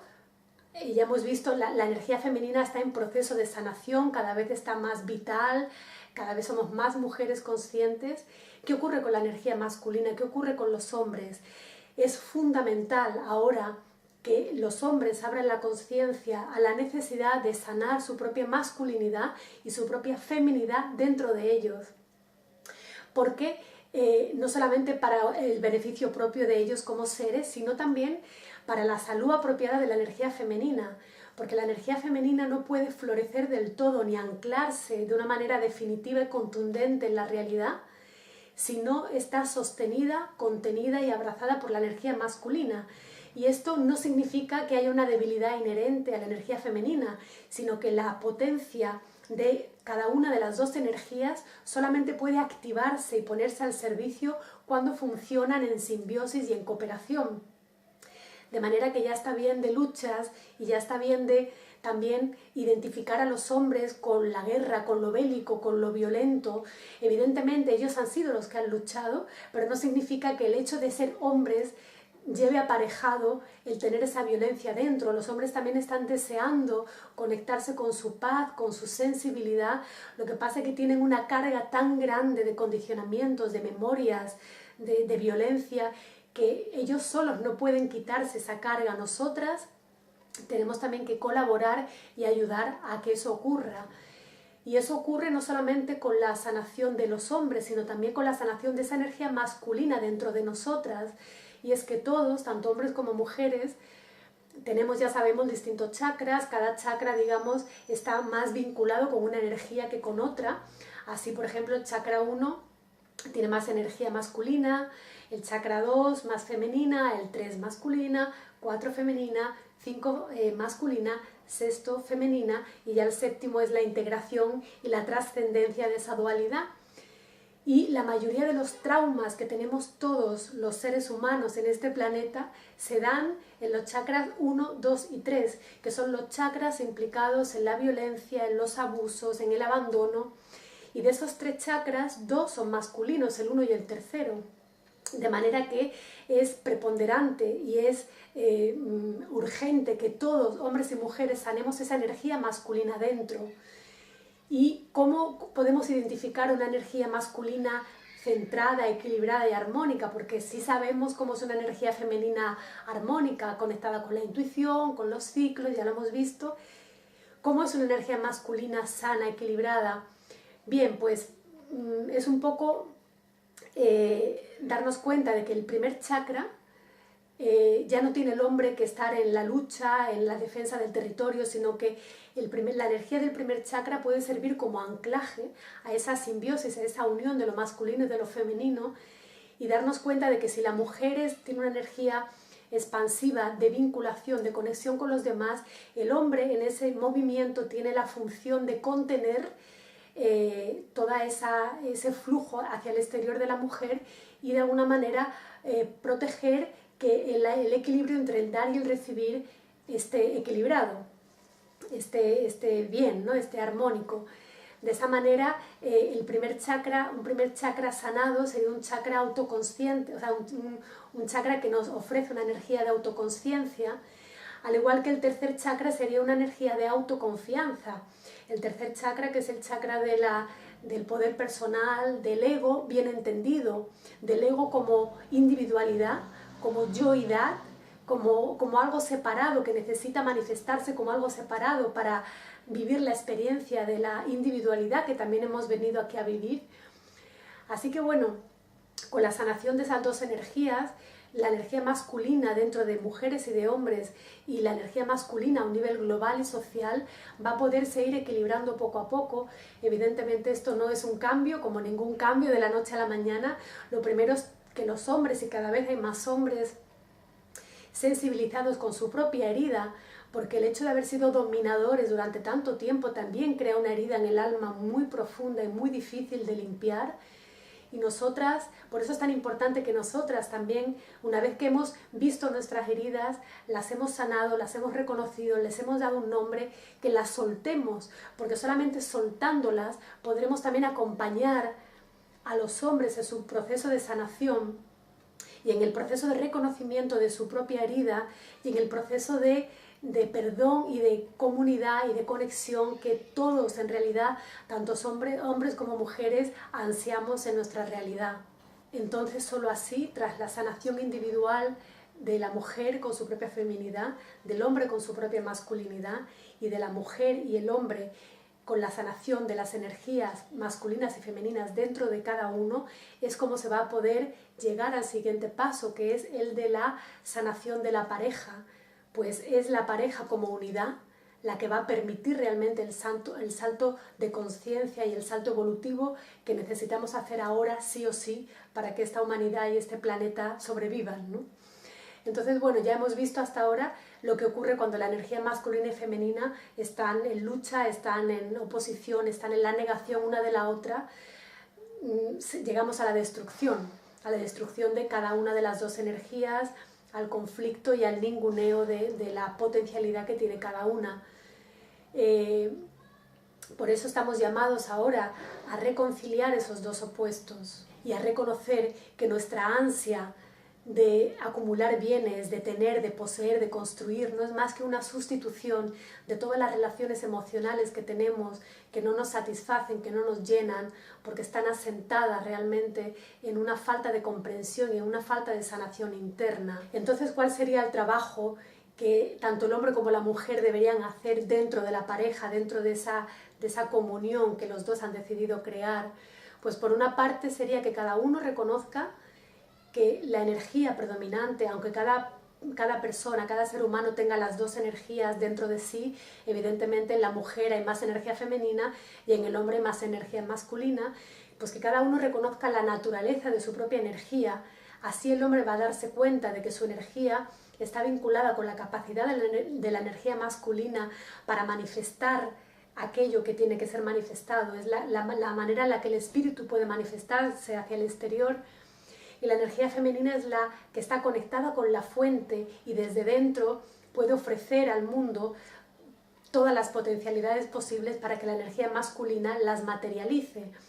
Cuando cada uno es consciente de sus propios movimientos, de sus propias capacidades, de la propia cualidad inherente a su propia naturaleza, ya no hay lucha, porque cada uno sabe cuál es su lugar y puede ocupar su posición de la manera más armónica posible para construir, bueno, un todo, una relación. ¿Qué ocurre? Que muchas veces las mujeres nos quejamos, ¿no? Esto lo cuenta Clarissa Pinkola, las mujeres que corren con los lobos, cómo lamentamos, ¿no?, que los hombres no nos entiendan, no nos escuchen, es que no saben lo que queremos, y no nos damos cuenta de que nosotras somos las que tenemos que mostrarles a ellos nuestra naturaleza salvaje y nuestra naturaleza dual. ¿Qué ocurre? Que si no somos conscientes de estos aspectos de nosotras mismas, evidentemente no vamos a podérselos mostrar al hombre, ¿no? Y esa naturaleza dual que tenemos es la capacidad de nacer, morir y renacer, que ya hemos visto que tenemos como parte de nuestro cuerpo, de nuestros ciclos en la menstruación, que es un renacer y una muerte constante que vivimos mes a mes. Esta capacidad de renacer, digamos, de morir, de volver a renacer, también la tiene el hombre a su manera, y él también tiene que conocer y aventurarse a descubrir su propia naturaleza dual, su doble naturaleza, ¿no? Claro, todo esto no viene facilitado por una cultura que rehúye totalmente de lo transformativo, y lo transformativo es el permitir, igual que la naturaleza, que las cosas nazcan, crezcan, se desarrollen y mueran y vuelvan a nacer. Entonces, bueno, ser conscientes de que realmente el amor pleno que todos deseamos construir en una pareja no es un amor lineal que va a mantenerse siempre con la misma constancia y con la misma intensidad, sino que el amor pleno tiene que abarcar y tiene que abrazar muertes y renacimientos constantes. La pasión se irá y volverá a irse y volverá a volver. Y ese ciclo es el que tenemos que abrazar y aprender a alinearnos con él, pero claro, para que eso pueda ocurrir primero a un nivel individual tenemos que aprender a reconciliarnos con nuestros propios ciclos y con la propia manera en la que las dos energías se mueven dentro de nosotros y a un nivel externo dentro de la pareja. Entonces llega la maravilla, cuando este trabajo está hecho, que no es el trabajo que se haga una vez y ya está, sino que es un trabajo continuo que requiere de un seguimiento, un mantenimiento, un compromiso, una intención. Ocurre realmente la alquimia, ocurre la magia, ocurre la sanación, ocurre que esa conciencia crística del yo soy se aúna realmente, ese yo que es la energía masculina que está creando la diversidad, y ese soy, que es la energía femenina que está creando la unidad y la conexión, se conectan en ese yo soy, y desde ese yo soy es desde el que realmente podemos crear una nueva sociedad, una nueva cultura, una nueva manera de relacionarnos con nosotros mismos y con los demás. A mí me gusta mucho y tiene mucha importancia en mi vida, bueno, el símbolo de la Vesica Piscis. Llevo un colgante precisamente de ello. Es un símbolo de geometría sagrada que consiste, bueno, en dos círculos que están, digamos, interseccionan uno con el otro, y el lateral de una de las circunferencias pasa por el centro, perdón, de la otra circunferencia, creando un tercer espacio, que es lo que se llama la Vesica Piscis. Realmente es ese espacio que se crea entre la intersección de las dos circunferencias. Este es un símbolo sagrado utilizado por muchísimas tradiciones desde hace milenios. Por ejemplo, para los seguidores de Cristo, en aquella época en la que Jesucristo era perseguido por la Iglesia por ser realmente bueno, la encarnación de una propuesta de sociedad solidaria y no dominadora, el símbolo de Cristo es el pez, y el pez se forma con la intersección de esas dos circunferencias, es lo que se crea en el centro realmente, es ese pez. ese era el símbolo de alguna manera secreto que utilizaban los seguidores de Cristo para decir, hey, que estamos en lo mismo, ¿no? También, bueno, otras tradiciones ven que ese tercer espacio creado en el medio es como la vulva, el yoni de la diosa. También en la cultura celta se considera como el caldero de Queridwen, ¿no? Donde se alquimiza y se transmuta todo. Bueno, indudablemente es un símbolo muy poderoso que lo que viene a invitarnos es precisamente a la unión y a la conexión de esos opuestos, de esas polaridades que han estado enfrentadas siempre, lo terrestre con lo divino, el hombre con la mujer, la energía femenina con la masculina, y a lo que se invita es a la conexión y a la creación de un tercer espacio común en el que realmente la pareja se convierta en el símbolo de la divinidad en la tierra y en la armonización máxima. Me gustaría leer un parrafito de Mujeres que corren con los lobos, que expresa de forma muy hermosa qué ocurre cuando esta alquimia, cuando este equilibrio, cuando esta sanación real ocurre.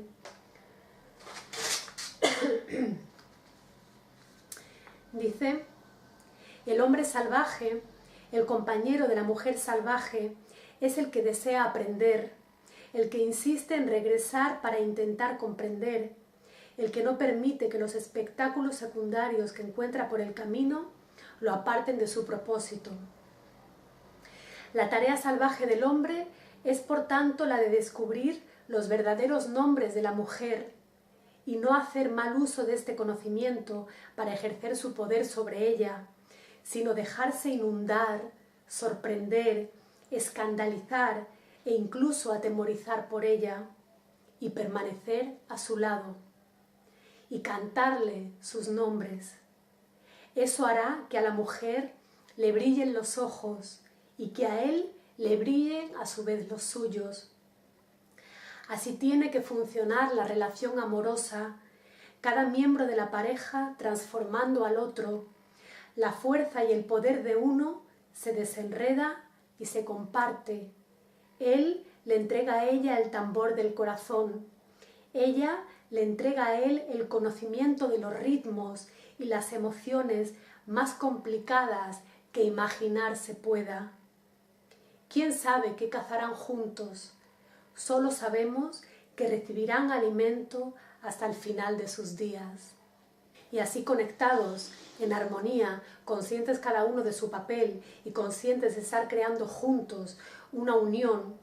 va a ser lo que realmente nos posibilite como parejas y como seres individuales y autónomos también a construir juntos y de la mano un futuro realmente posible, un futuro solidario, en el que nos demos cuenta de que los hombres y las mujeres tenemos un potencial biológico inmenso para desarrollar un montón de relaciones y de actitudes distintas y que la evolución no está realmente predeterminada por la lucha y el dolor que hemos sentido en otras épocas, ¿no? Claro, nuestra experiencia y nuestra negatividad por todo lo vivido nos hace ser un poquito escépticos cuando intentamos hacer proyecciones de futuro positivas, pero realmente esto ocurre porque tenemos la mente atrofiada y tenemos el corazón un poco insensibilizado. Y así todo, a pesar de ello, es indudable el ansia de amor, de belleza, de libertad, de paz que todos los seres humanos tenemos, y una muestra de ello es los miles de personas que cada vez más acuden a todas estas no religiones, sino cultos y conciencias de la antigüedad mítica, porque realmente ahí es donde podemos hallar las respuestas que nos den una coherencia en este presente y en el futuro que estamos construyendo entre todos. Por eso es muy importante conectar, y es una oportunidad maravillosa echar la vista atrás, como yo he hecho en este vídeo, que ha sido un poco largo, pero yo creo que ha sido importante esa introducción, ese contexto, para entender por qué es tan importante volver la vista atrás y rescatar de ese pasado perdido todo lo mítico, todos los símbolos, toda la coherencia y la conexión vinculada con los pueblos y con las culturas que adoraban a la diosa, y poder vincular en nuestro presente todo eso en una simbiosis perfecta con el momento que estamos creando. Eso va a ser realmente lo que nos permita construir sociedades y culturas solidarias donde realmente podamos enseñar a nuestros hijos que los hombres no son malos, que las mujeres no son víctimas y que tenemos el poder entre todos de construir la vida que queremos. En este nuevo mundo solidario que estamos ya construyendo y que está emergiendo poco a poco, por fin van a ser liberadas nuestra propensión natural a la libertad, a la justicia, a la igualdad. Igualmente van a ser liberadas nuestra sed de conocimiento y de conexión espiritual y nuestro anhelo de belleza y de amor, para darnos cuenta en realidad de que el enfoque, la energía está llamada y es necesaria que vuelva a la reconciliación de los opuestos, no ya en las luchas, en las comparaciones, en las reivindicaciones, sino en la conciliación de los opuestos, porque realmente en esa conciliación es donde podremos volver a vivir en el presente. Y cuando estemos en el presente es donde podrá emerger realmente todo nuestro potencial, toda nuestra luz, y donde el amor que somos y que hemos ido creando dentro de cada uno de nosotros y entre nosotros va a ser realmente el sostén. Y desde ahí nos vamos a dar cuenta de que el amor es lo único que diferencia la separación de la unión, y que cuando dejemos que el todo diluya las partes, vamos a darnos cuenta de que el amor realmente va a diluir esas barreras que hoy sentimos entre lo masculino y lo femenino, y seremos invitados por fin a caminar juntos de la mano, a sanar nuestro dolor, a perdonarnos y a reconocernos como los seres preciosos, hermosos, maravillosos, que estamos deseando amar, que estamos deseando construir belleza, y que tenemos que hacerlo de la mano, en comunión, en conjunción y en conciencia. Con el corazón lleno de esta esperanza y de esta certeza, me despido de vosotros hasta el próximo vídeo, que también promete ser intenso, pero también tremendamente clarificador, importante para los tiempos que vivimos. ¡Hasta pronto!